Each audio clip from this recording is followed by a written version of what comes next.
Hey guys, so today I'm going to be looking at more Am I Wrong stories. So yeah, let's just get right into the video. So ever since I had my son months ago, my husband has started making indirect comments about my body. He never says any hurtful words, but I find his observations, as he calls it, hurtful.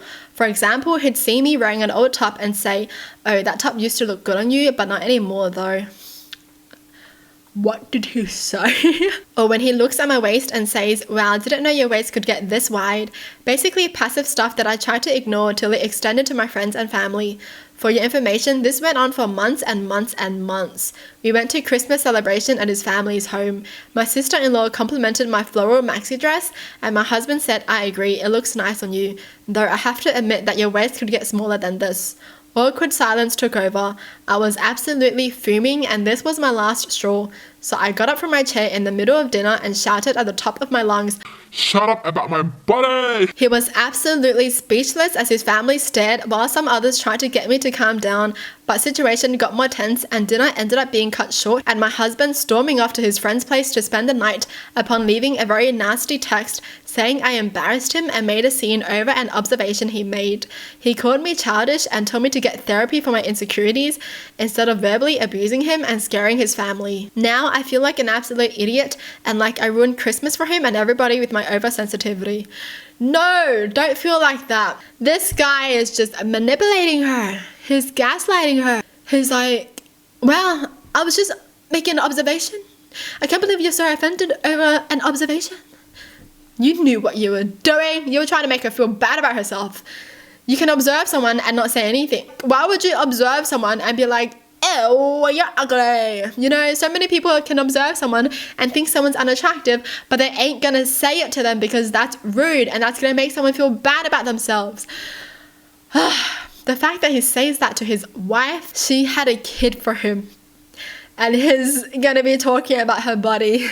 Wow. Seriously? You have a kid then? Man, how I wish men could have kids so they can know what it feels like. But no, they don't know how it feels like, so they're just going to be talking smack about a woman's body after they have a kid. At that time, she told him to shut up. The fact that none of his family told him to shut up. Man, girl, you're in a rough one. I am a sophomore in college and I have a friend Tia who is in high school and applying for colleges and scholarships. I helped her throughout the college process and she ended up getting in early action to a top college and she got a full scholarship. I was happy for her until recently. I was talking to a mutual friend of ours and she started gushing about how Tia's essay was so heartfelt and beautiful. I asked to see it because I thought she had just forgotten to show me. She showed me many of her essay drafts, but as I was reading it, I was completely taken aback. The essay was one of my college essay drafts, which I'd shown to Tia for reference on writing techniques only. I made this clear. I was livid. The essay was really personal, and she barely even tweaked it up. It was almost entirely copied and pasted. I trusted her with it, and this is what she did. In a fit of rage, I gathered all the evidence of me helping her with the college process, including evidence of me sending the specific essay to her, and I showed it to the school. She not only lost her scholarship, but she also lost her seat in the school. Now people are calling me dramatic and shaming me for robbing her of her education. She's the only person in her family to get into college and receive an academic and athletic scholarship. So everyone was rooting for her, including me at one time. And while I didn't expect the outcome to be so severe, it was. Right now, I feel bad. I feel terrible. I feel like she took advantage of me, but I didn't want to be the cause of something so horrible. I did myself a justice, but at the cost of someone's dreams. Now I'm wondering if what I did was justified or not. It's not their fault, to be honest. Like, if Tia's gonna plagiarize, like, you're not supposed to do it anyways. If you're gonna get into a college by plagiarizing, if you're gonna get a scholarship by plagiarizing, yeah, you don't deserve it. It's not your work. They're literally accepting someone else. They're not accepting Tia, because Tia didn't write that. So she didn't deserve the scholarship or getting into the college anyways. I think, though, at first, I would have talked to Tia, you know. I would have asked her why she did that, and if Tia doesn't care, then I would, tell the college and be like, Even though all this happened, I don't think it was the person's fault for ratting Tia out because technically it's not even Tia's essay. So yeah, you don't deserve a mark or whatever for something that you've plagiarized. We're taught this in school. Literally, if you plagiarize, your teacher gives you 0. Okay.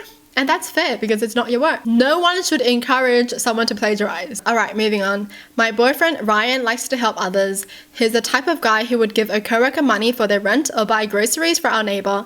However, he can take it too far at times. He often tries to help people without asking if they need or want his help. Every year, my brother Paul and his wife Lily host a holiday dinner. This year, Ryan attended for the first time. Before we left for their house, I told Ryan that Lily was legally blind and had been her entire life. She knew what she could and could not do. I told Ryan to only help Lily if she asked for help.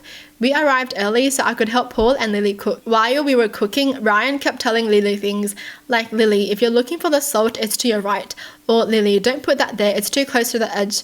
Lily and Paul both told him that while his commentary was somewhat helpful, it was completely unnecessary. Still, Ryan did not stop. However, things became tense when Lily went to go chop vegetables.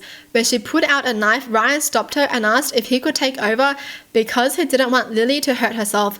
Lily said she'd be fine, but Ryan insisted she give him the knife. Finally, Paul got annoyed and told Ryan to stop. Ryan did stop, but he kept hovering over Lily while she was chopping.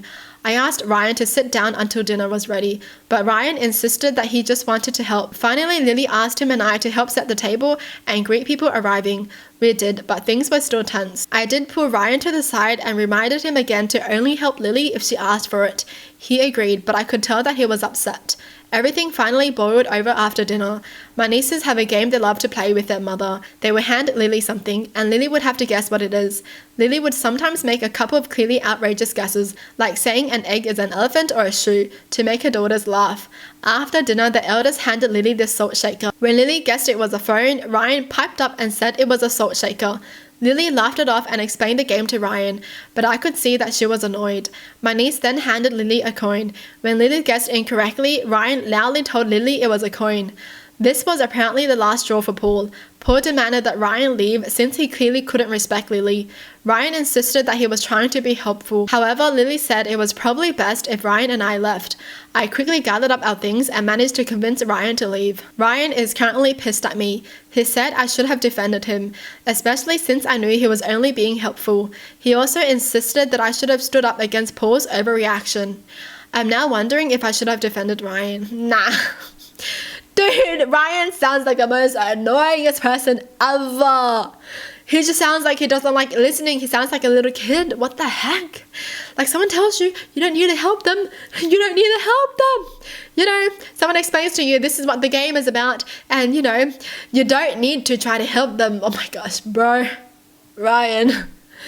Annoying. Oh, how is he so oblivious to things? Like, is he just dumb or something? Like, I don't get it. You know? How does he not take a hint? Someone's telling you, oh, I'll be fine, you can just sit down. But he's not gonna sit down. He's gonna be like, I just want to help you. Well, she said she didn't need any help, and that's her house. So she's obviously been cooking for a while now, and she's been fine. Dude, someone like Ryan, I would hate to have around me. Oh, I don't even think that's Ryan being nice.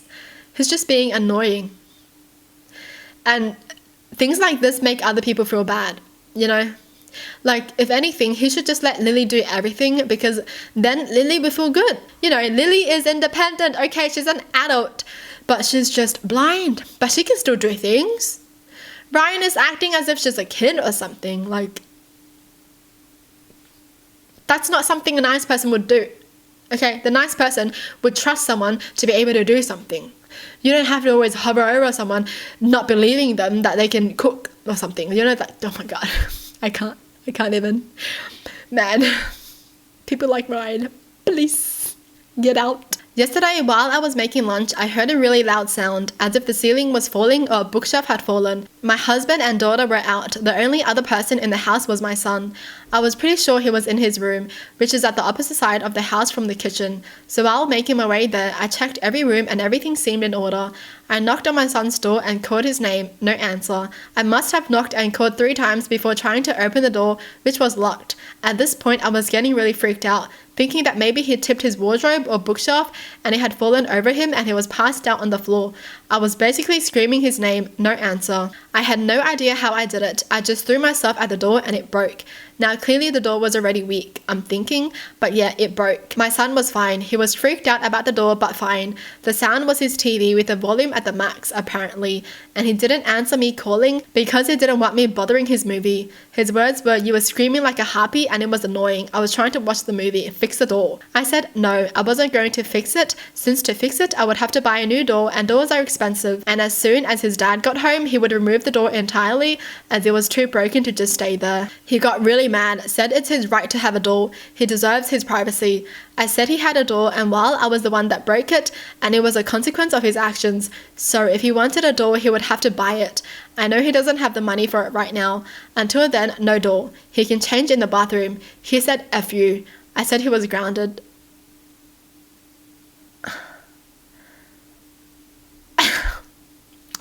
Yo, if my kid said F you to me, yo, I'm putting him back in my room. Like, your mom is worried about you and you're not gonna answer the door. That's not what the door is for, you idiot.